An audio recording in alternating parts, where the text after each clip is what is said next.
Hello, today is October 13th, 2013. I'm here with Claudia Schecter. We're at her house in Washington, D.C. This interview is part of the D.C. Oral History Project, sponsored by the D.C. Humanities Council and the Neighborhood Farm Initiative. And just start off today by thanking Claudia for doing the interview today with us. Thanks for being here. Thanks, Josh. So would you mind just stating your name and address for folks? Sure, I'm Claudia Schecter, and I live at 2475 Virginia Avenue Northwest in D.C. Thanks. So, where did you grow up? Well, I grew up mainly in the Chicago area and was born in Arkansas, but that was during World War II. My dad was stationed there. And I grew up learning to garden because my mother gardened, and I always gardened with her. Wherever we lived in several different houses around Chicago, but I gardened with her at all of those. All right. So, you said you were born in Arkansas, but you moved to Chicago As a baby, when the war was over, when World War II was over. And so, what type of things do you remember about the gardens, different gardens you had? Were they different sizes? Were they? Well, my mother continued the Victory vegetable garden in the first home we lived in outside of Chicago.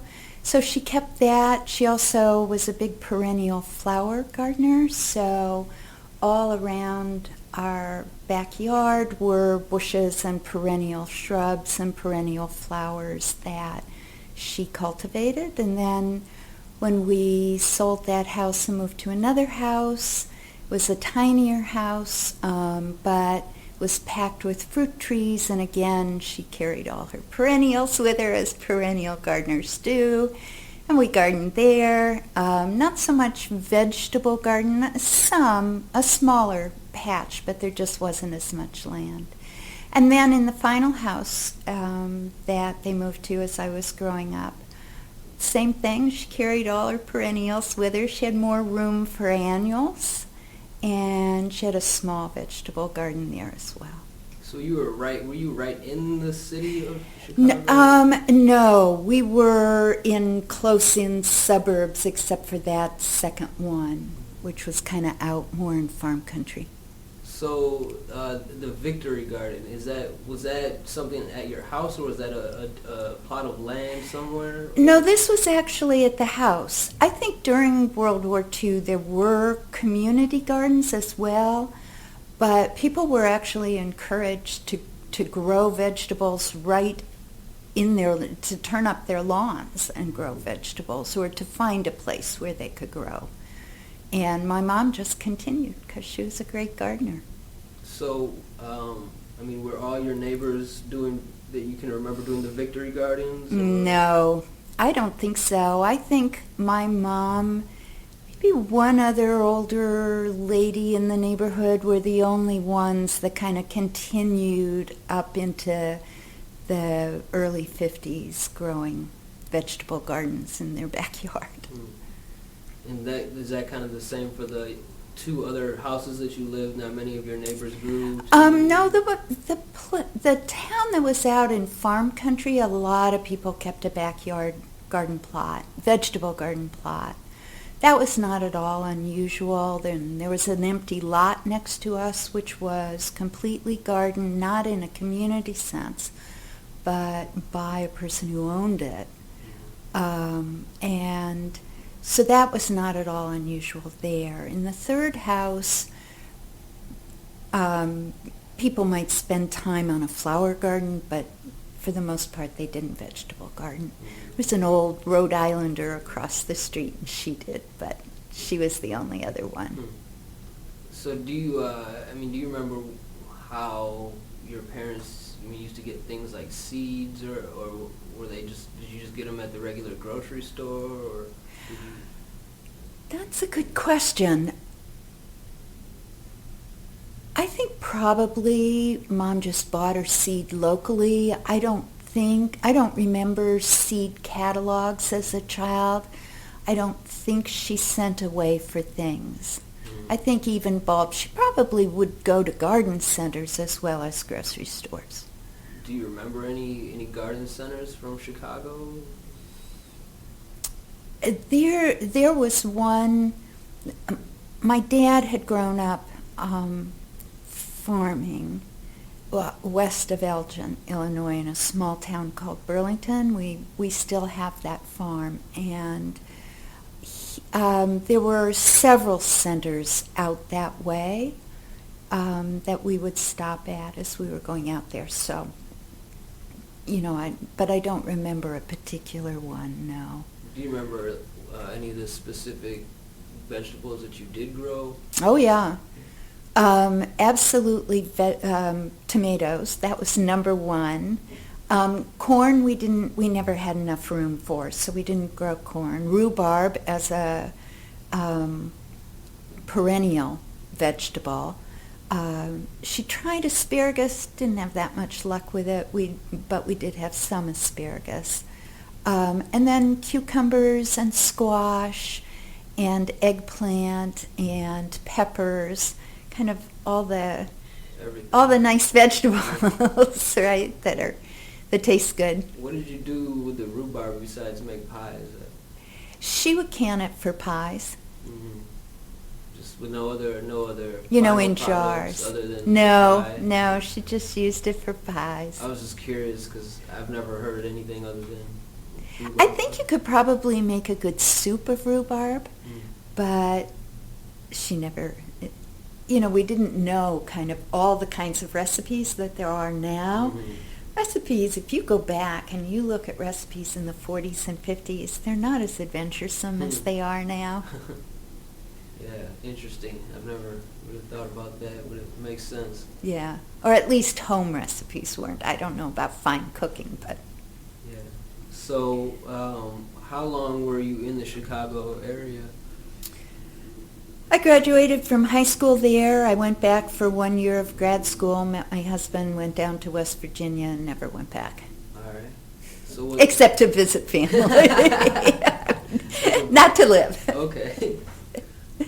So what was in West Virginia? How come? What did you do? I was a VISTA volunteer in the Southern Coalfields. My husband worked for the Appalachian Volunteers, and then we stayed. He had a series of jobs. I had a series of jobs. Our first home was a farm. We had a big vegetable garden there that we kept with friends, and that's where our two sons were born. So we lived there for, 9 years maybe. What part I of West lose Virginia? track. First the Southern Coalfields down in Mingo County, and then outside of Charleston and Putnam County, that's where we bought the farm. Okay. And so you said you had a shared garden? Yes. I mean, how many families or people were involved?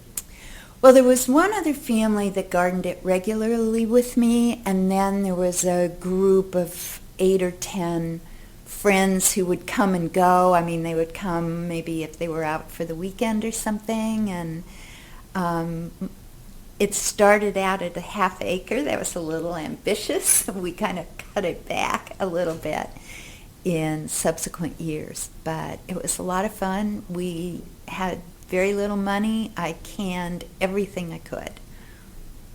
So, I mean, was that something that it sounds like you were doing it out of kind of like need to grow vegetables. Was that, or? Well, it was a combination, Josh. First of all, it was wonderful to have our own place, and a place to me means that you garden there. So it's partly that, and partly because it's really good food. I mean, we had 2 young kids, and you want to feed them well, and need. And so I think all 3 of those things contribute. And so I've heard people talk about, like the canned good era. I mean, when you were in West Virginia, was that kind of around then? Or it sounds like you were canning your own stuff, so were you kind of against that whole idea, or? Well, no. I mean, I think some canned foods are fine. I don't think canned vegetables are. They have too much salt in them. They're not really healthy. Frozen vegetables, I was always taught by my mother, were much better for you. if you didn't have fresh. So, but, you know, growing a lot of food and putting up a lot of food worked. Yeah, yeah. So you said you spent 9 years in West Virginia? Yeah.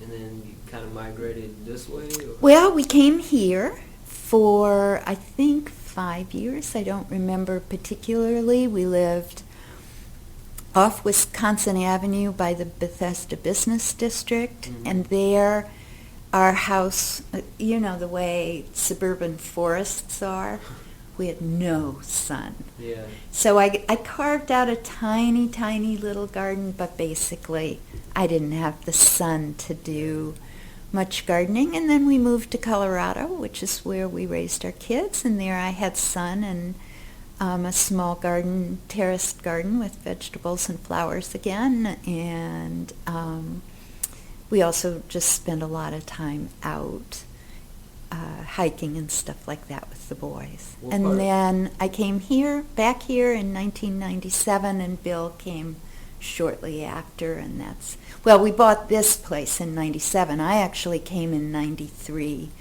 and rented a couple of places and had the balcony to garden in for until we bought this place, and I got my community garden slot.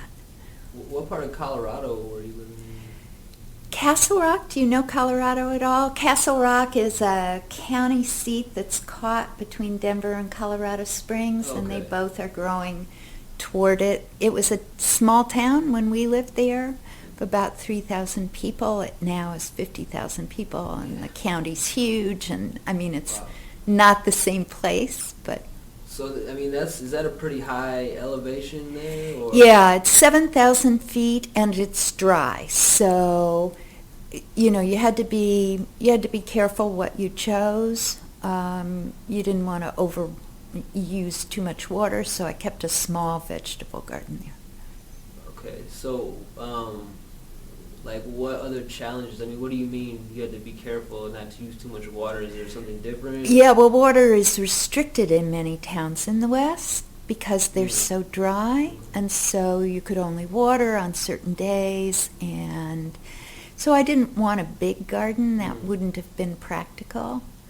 I just kept a real small terrace garden, but you know, fresh tomatoes are essential, and some other fresh things, herbs, good lettuce, things like that. So yeah, there was a long enough growing season there for a good amount of warm weather stuff. People think of Colorado as really cold. Mm-hmm. The truth is, and we were before the mountains. We were on the high plain that's like Denver. But you know, a winter day, it could be 50 out, and I'd be wearing a sweater. Okay. All right. So you said you stayed in Colorado, then you came here in 1993? Yeah, came back. Yeah, was that just like for work, or you just... I had been commuting back here for work, and then I joined Secretary Babbitt at Interior in the Clinton administration for the first 4.5 years. So I couldn't live in Colorado anymore then. I needed to be back here. Okay. And you said you rented a few places. What neighborhoods did you rent in? Well, here in Foggy Bottom, because the Department of Interior is at 18th and C. So it's just a straight shot down New Hampshire. Mm-hmm. So there are lots of apartment buildings around here because of George Washington, mm-hmm. and so I lived over near George Washington dorms, and then big Columbia Plaza across the street, and then when we sold our Colorado house and Bill was here full time, we bought this apartment.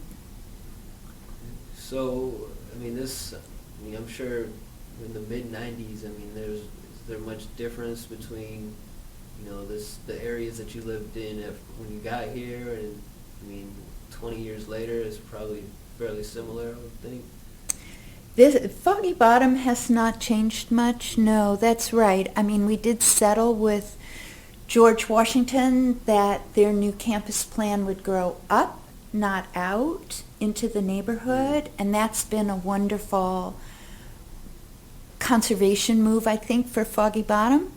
And that was invited by the university, and certainly we were among many proponents who live here of that solution, because George Washington is really important to the city and needs to thrive as a university, but at the same time we didn't want to see any more of the historic fabric gobbled up. So you got here, you said you were doing some balcony gardening. When did you start trying to pursue community gardening? As soon as I lived here full-time, as soon as we bought this apartment, and there was a woman in this building who gardened at West End, and we were talking about gardening, and she told me about West End. And so I helped her for 2 years, and then she wanted to move to a community garden that had water. So she moved, it isn't Burleith, but there's a community over by Georgetown that she moved to that community garden, and I got her plot. And at that time, the West End Community Garden wasn't very well known. We didn't have a lot of gardeners. We didn't have a lot of good gardeners, so my plot kind of grew. But since then, we've gotten known, and we collapsed my plot and other plots that were old ones back down somewhat, not all the way to where the rest of the plots are now. We have over 80 gardeners on our list. We've asked the Park Service if there's kind of this dead land between a concrete pad and a drain, and we've asked the Park Service if we couldn't use that. We've tried to ask DC to ask the Park Service if we couldn't bump out into that space. It breaks my heart. I have 4 new people to add to a list that I know is not going to move, I don't think. Maybe there are 2 gardeners who will need co-gardeners because they're kind of struggling, they're new at gardening. We might assign them co-gardeners next year, but I don't think anybody else is going to move off their plots. What do you say to 85 people? I've started to email them because I keep the list. Dear so-and-so, I'm placing you on our list. Please understand, we only have 19 plots. There are 80 people on this list. Maybe you can guerrilla garden. Maybe there's a business near you that has an awful plot, or a neighbor who has a place where you can grow a garden, or a rooftop, or some place, because there just aren't enough community gardens. So how many years average has it taken someone to get a plot? I'm emailing people who I think have been on that list at least 8 or 9 or 10 years when something comes available there. Yeah. And that's just sad. Even though, there's definitely, talking to people, there's been an increase in the amount of community gardens around the area. The demand is still just... Yeah, I think the demand still just totally outstrips what's available. And they closed what used to be called the Temple Garden over on 16th, and that threw like 40-some gardeners. We absorbed maybe 4 or 5 of them that was when we were kind of insisting that people really do a good job of gardening, and we replotted the garden so we could absorb them, and they also gave us some of their tools and things. It's not enough, Josh. Yeah. It's just not enough. Yeah, everyone I've talked to in every garden, I've heard the 8 or 9 years before. I was pretty lucky to get in when I did. Mm-hmm. Yeah. And there are places like Groundwork Anacostia is creating these new gardens over in Ward 7, and that's great. But if you live up in Ward 3, that's a long way to go to Yeah. garden, and that I think sometimes is a deterrent too. Yeah. Stops one more obstacle to being successful. Because a lot of gardeners may not also own cars. I mean, I don't. So I needed a place that was preferably walking distance, maybe metro, because that's my mode of transportation. But, that's... But there are other places I garden too. Obviously, I garden here on my balcony and in my house. I've worked with other neighbors here in this building. We started a roof garden. We had kind of just this concrete landscape up on one wing of our roof. So we got pots and put out flowers and vines and trees. And now the roof is a mess because we're putting on a green roof. But then we'll go back to gardening there. And then I garden at Kenilworth Aquatic Gardens. I really recommend... if you just like to garden and you don't care about your own plot, it's a wonderful place to garden every fourth Saturday. It's a great place to go. So, talk about the roof. I mean, how did you go about? Did you just ask the management one day? Hey? Well, no, because this is a co-op, so you have to ask all the owners. And so we had to convince the board, really. And for a while, the board was like, no, this is going to happen, and that's going to happen. They're going to blow down. They're going to do this. They're going to do that.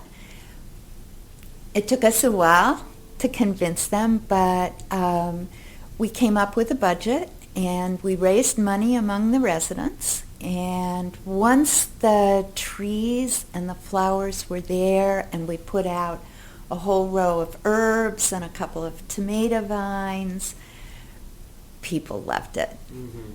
And so after that, there just wasn't any more, it's going to be a disaster. Yeah.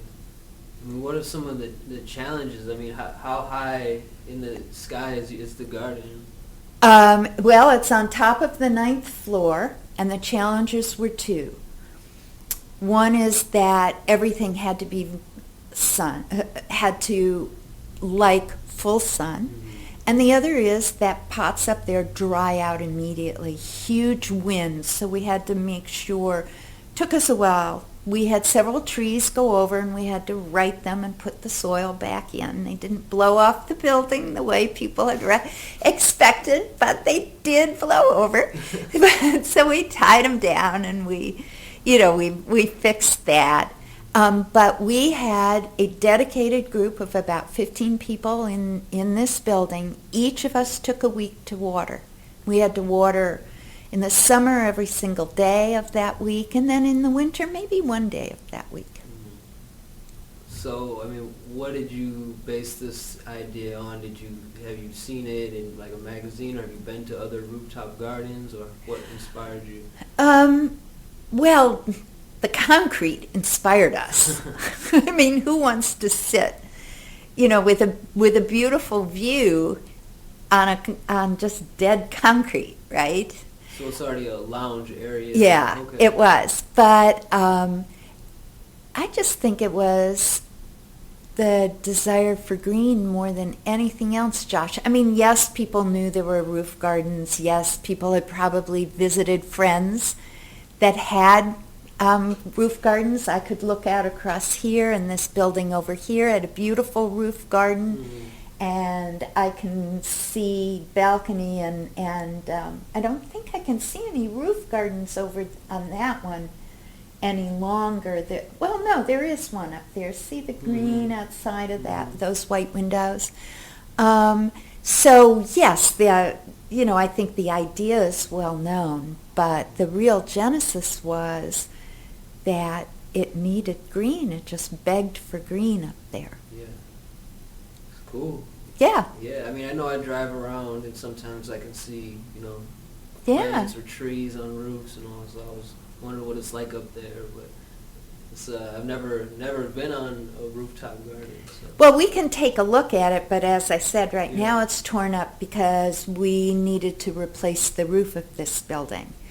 And for cost reasons, as well as tax abatement reasons with the stormwater taxes that are going up and up and up, the green roof made the most sense. I mean, actually a green roof with solar did, but the initial investment in solar was more than this building could afford. So we just went with the green roof. So we will have a planted roof all the way around, but we will be maintaining our patio with special plantings in the patio. So what determines or makes it a green roof? What? There's a growing medium that's blown into, there's a 2-inch rock wool which absorbs water. Then there are stones, granite stones, and a blowing medium blown into them. And then you plant sedums, which can grow in very, very little soil. And so what happens is that you have a roof that absorbs the rainwater rather than immediately sending it into the stormwater system. Mm. Now what happens with that, because you know about the DC is under a court order, as are many cities around the country, to clean up their old single pipe system where the storm water and the sewage go into the Potomac and the Anacostia when you have a big rain event. So under that court order, DC is paying $2 billion. No, that's wrong. It's more than that. It's like 60 billion maybe. I don't know. I forget numbers. Yeah. That size. I forget them. To separate its pipes and to put the storm water in these great big wells. But it's better if they prevent the storm water in the first place. So they give tax rebates and they give rebates on the installation of things like green roofs and river-friendly landscaping. So after we finish our roof, we're going to do river-friendly landscaping around this building. And that means pervious surfaces so the rainwater can soak in. It means rain gardens. It means trying to capture and allow as much water as possible to soak into the ground rather than going into the sewer system. Wow. This is a very interesting building. I mean, how are there are a lot of buildings that are doing this now. And they're all as like a co-op model as well? No, there are not so many big residential buildings. There are lots of the new office buildings that are being built in DC. I think maybe in competition with Chicago, we have more LEED buildings than any other city. LEED certified, and that a lot of those have green roofs on them. The one that was built right over here where they tore down the old hospital, for example, it's got green roofs, it's got a rain garden, it's got, various things like that too. Wow, that's great. I wasn't really aware. Yeah. Well, there's a whole new set of items for gardens. Yeah. Your next garden project after you finish with the vegetables and the community gardens. You can go check out the roof gardens. Green roofs, yeah. Yeah. So let's talk more about West End Garden. Okay. What year would you say? It's like the late 90s that you kind of... 97, 98 is when I started helping, and in 99 I got my own plot. And was that your first... I guess you kind of already had experience community gardening in West Virginia. Yeah. So you were pretty familiar with that kind of way. Was Kevin Platt, was he there? Yes. I don't know how long Kevin has been there. Maybe he started with the garden originally. I have no idea. But Kevin... I think you told me he was Kevin was 90s. Gardening there, and maybe 3 other people predate me. For sure 2 other people do. Maybe 3 other people predate my coming to the garden. So I know when I talked to Kevin, he explained how he kind of went through this whole process of organizing and creating like types of standards and things. I mean, how far into that was he when you got there? Was it kind He of wasn't. Yeah. I think the thing that really made us aware that we needed to do that, and I would say, let's see, this is 2013. I'd say we probably started this 5 years ago. Up until then, it was very laissez-faire, but our wait list was growing. And it wasn't fair because you had people who didn't garden at all or who abandoned their plots halfway through because it was just too hard, because we have no water source. So we have to go there regularly, as I'm sure Kevin told you, and do the hose brigade thing from the school. So about 5 years ago, I think, we got all the gardeners who were serious about it together. And it was right as Temple Garden was being closed, and they were asking what could be done, and we were doing this proposal to expand the West End Garden. And so as a part of all that, we adopted bylaws, and we talked to the Park Service, and they gave us their rules, and we kind of volunteered to take on certain responsibilities. And Kevin has always been kind of the head of the garden, and he's been willing to do that, but Sean and I have been helping him out. And we had an education person to work with the school there, because they have some plots too, and unfortunately she got a new job and couldn't continue, but I'm hopeful we'll get a new school rep this next year to work with the school. So, can you talk about, I mean, I haven't heard of any other garden management or style of when, they actually pair people up and you actually, really specifically tell people what to plant. I mean, there's a lot of education, not what to plant, but when to plant is appropriate. Yeah, Kevin actually has been helpful as a mentor because we have some seasoned gardeners, but we've also gotten a lot of new gardeners. So he will send out suggested lists, or for those things that don't grow well in our garden unless you get seeds that are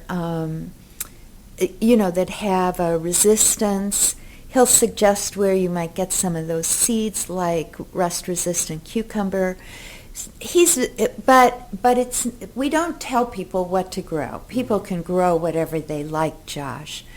But if we have a gardener that's really struggling, we try and pair them up with another gardener so that there's more people power on that plot, and that garden can really produce. And if we just agreed as a group that if we have a non-productive plot, we're going to address it, because with 85 people waiting to garden, it's really not fair. Yeah. Well, I think it's really a good approach, instead of just saying, hey, you get the axe, we're gonna here's some help, hey, do you need any advice, hey, what can we do? I think it's a really good approach to it. That's the community and community garden, right? Yeah, I agree with you. I think and I have to say, I think Kevin's always been that way, and he is just really nice that way. Yeah. So Kevin told me the history of West End Garden and about what it used to be before it was a garden, and he said it used to be a landfill. I don't know. I guess he didn't catch that story. I didn't know that it had been that playing field over there had been a landfill. That had escaped me. It wouldn't surprise me that bank might have been a community dump, just because it's kind of traditional to throw stuff over the bank, right? In a lot of places. In Kenilworth, we still pull stuff out of the forest over there. So that would not surprise me. But no, I didn't realize that it had been a formal landfill, because I don't know if there's a methane. It might not have been a formal. Yeah, I think. Yeah, but that it might have been a dump. Yeah. That wouldn't surprise me, because you could hide stuff by tossing it over the side. Well, He said the soil tested fine and everything. Yeah. It was just, The soil has tested fine, and it is good soil. And now, of course, because we do all garden organically, and that's been going on forever. And of course, once we adopted our bylaws and National Park Service rules say that you must in any case. But it was already an organic garden when I came to it. has that always been your approach, or have you tried different methods? I mean, in terms of Mine? organic or yeah. No, mine has always been organic. My mom always kept a compost pile. She was always into, this is what you do, this is not what you do, you don't do chemicals. So when you first came to the West End Garden, I mean, you sound like you were one of the more experienced gardeners that was actually gardening there. And yeah, I think so. There were a couple of folks who just kind of held on to their plots, I think, because either they wanted to be able to say they had a garden, or one guy next to me, I think I saw him once in like 8 years. isn't that right next to you? Right. I don't know why that garden was important to him. Sometimes gardens are important to people even if they don't garden them. Mm-hmm. There's just something about gardening that's really important. And there's a lovely book about people talking about their gardens in this metro area that I have somewhere. If I dig it out, I will give it to you, Josh. You would enjoy it. Yeah. Because there's something very peaceful, some people would call it, spiritual, some people would call it, relaxing, some people would call it. I mean, I think there are lots of words for how you feel. The problem is that if that's important to you, but you also don't really keep that garden up, then that doesn't work for anyone else around you. So there's this, have you been to the garden? Not to that one yet. So there's the south end of the garden. That's where Kevin and Bradley and some of the more seasoned gardeners were. And there's the north end of the garden, and that's where I was. and then down at the end, someone who's been there a long time. And then in between us and between me and the tool shed were just all these plots that I wound up cutting all the weeds out of. Mm-hmm. So they didn't get into my garden. Yeah. And we needed to make that end, and we did. And then one time for a couple of years, I had a wonderful woman next to me who was a guerrilla gardener, and she's the one that gave me this idea about, that I should write in these emails. Mm-hmm. She taught gardening over at Georgetown, and she's the one who planted our thornless blackberries to kind of begin to support our fencing, and we're gradually running those out. And she put our butterfly bush at the gate, and she just kind of did some nice things. Mm-hmm. And then she moved on, and I think maybe she decided she needed to take the West End under her wing. But then the whole Temple Garden thing came, and we got ourselves better organized. So it's been kind of an interesting thing to participate in that sense. So do you have there's different size plots, right? I have one of the large ones because I was there before we laid out the plots and reorganized. Yeah. So you've been doing the organic gardening for a long time, and what types of, you said you compost, or do you bury weeds, or? Well, we have built ourselves as a garden. Sean has kind of taken over the physical aspects, the facilities aspects of the garden, and we've built ourselves a beautiful compost bin. Which is really nice, and so when we harvest that compost, we share it out across all the plots. But I have also purchased compost. Thought about composting here, getting one of those vegetable matter ones just for kitchen scraps, but I haven't done that. So I've purchased compost and then organic fish fertilizer a little bit. I tested the soil originally when I went in there, and it was good. So I think the gardener who gave me her plot, I think she must have done a lot of work.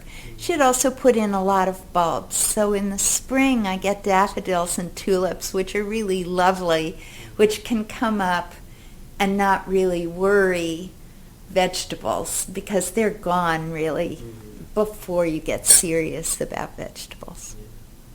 So, I mean, what are some of your favorite things? I mean, that you grow.